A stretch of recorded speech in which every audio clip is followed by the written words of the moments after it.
today's video is for my high school graduates, college graduates, graduate school graduates, just my graduates in general, right? If you recently just graduated from school, this is a very exciting time. You know, you're enjoying your parties and your friends and your family and all of that good stuff. But what happens when the congratulation texts and calls stop coming in? What happens when, you know, you don't have any more graduation pictures to post and the reality of the fact that you are done with one chapter of your life and forced to move on to another sets in? What happens when you don't really know what that next chapter is necessarily?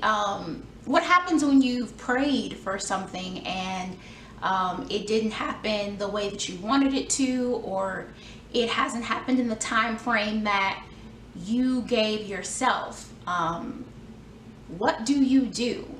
This video is dedicated to all of my people who are like me and who have, you know, crossed the stage, but you are really struggling to figure out what to do, how to be, and what this postgraduate life means for you. So I'm just going to give you guys a few tips of how I've been getting through and how I've been making it in the last few weeks. I graduated a little bit over a month ago, and just to give you guys a little bit of background, I really wanted to avoid what happened to me when I graduated from undergrad, which was I came back home and I had no clue what I was doing. I didn't have a job lined up. I was applying for things and nothing was sticking, and I was just kind of throwing things at the wall to see what stuck, and I had no sense of direction or anything. I really wanted to avoid that.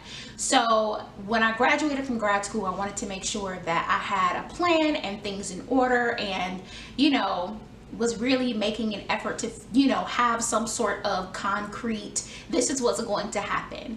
And after planning, career office, applying for jobs, all these different types of things that I was doing to try and get this plan in motion, things didn't really work out the way that I thought they were going to work out. I prayed and I'd asked God, you know, please bless me with the job on graduation, or, you know, before I walk across the stage, and that didn't happen. So the very thing that I was trying my best to avoid is exactly where I am right now.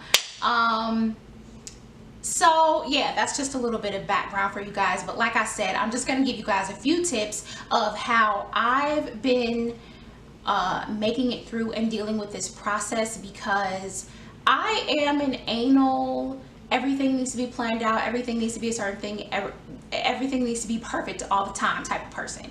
And when things don't go that way, I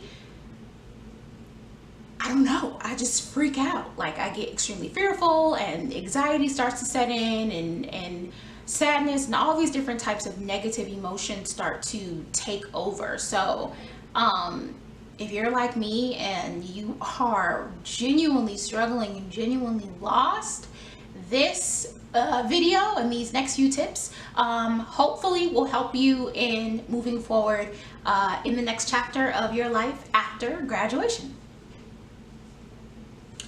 All right, so here is number one. My number one tip for you guys is to make a list of all of the accomplishments that you have gotten the chance to participate in, or gotten the chance to reach in, what am I saying? Not sure anymore. Okay, cool. Alright, so my number one tip for you guys on how to make it through these first couple of weeks or months of post-grad life is to make a list with all of your accomplishments. Okay, so maybe you made the dean's list all 4 years at your school. Maybe you started a new club. I know personally for me, just graduating from grad school and having minimal help financially from my family is a really big accomplishment for me. So making a list of all of the things that you've accomplished thus far is extremely helpful, because for a lot of us, we sit and we dwell on the fact that we don't have this and we don't have that, and we're struggling to get that, and we forget about all the amazing things that we've accomplished before this period in our lives even came. You know, we start to dwell on what we don't have and who we are in the moment, and we forget about who we can be and who we are truly outside of what we're feeling at the moment. So go and make a list of all of the things that you have accomplished. I promise you, once you look at it and you read through it, you're going to say to yourself at the end, wow, I've done all of these amazing things. You know, this is not the end of the road for me. It's kind of a reminder of, you know, if I was able to do all of that, you know, whether it be one thing, two things, 5 things, 10 things, if I was able to do those things, then I will be able to get through whatever this moment in my life is. My number 2 tip for you guys is to get involved. And what I mean by that is there a community project that's going on where you live, maybe in your hometown? Do you go to church? Are there things for you to get involved in at church? Make sure that you are not sitting at home doing absolutely nothing, letting your talents just kind of sit, because this is a very easy way for you to get down on yourself and forget about all of your talents. It's also a really great way to distract you from thinking about, oh my God, I don't have a job, or oh my God, I don't know where I'm going to school, or oh my God, I don't have this. It's a really good distraction from all of those things. So come home and try to get involved in something. Get involved in a non-for-profit, get involved in a local charity, do something good for other people, so that all of that good energy can come back to you and you can get your mind off of what's happening in your personal life.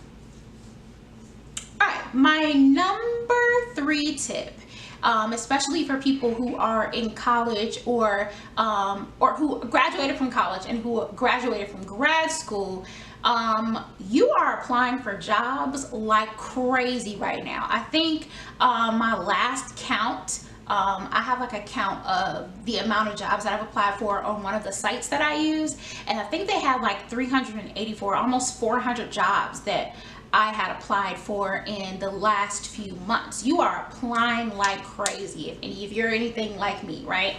You have to know when to take a break from applying for jobs. Applying for jobs can be daunting, especially when you get those really long, drawn out applications and you're like, Jesus, when does this end? You're like, oh my God. And then I hate the applications where you put in your resume and then you have to fill in all the stuff that you put on your resume again. You're like, I just gave this to y'all. Why are we doing this again? But anywho, applying for jobs can be a really daunting task, and you have to know when to take a break, or else you will drive yourself crazy. So those moments when I start to feel like my heart is about to burst, or my eyes start to hurt, your back is hurting, you know, you haven't eaten, maybe you just need to stop for a second and go get a snack. Know when it's time for you to take a break. And if you don't know, then you need to figure it out. And I'm pretty sure everybody who's watching this, you know when you need a doggone break. You just know. So when you're applying for jobs, it is okay to take a break, and it is okay to step away from it for a couple of hours. Or if you've been applying for jobs all freaking day, then you probably should stop at like 6 or 7 and just, you know, enjoy your family, or go out with a friend, or do something different, because I guarantee you, you will get burned out with applying for jobs. So know when to take a break.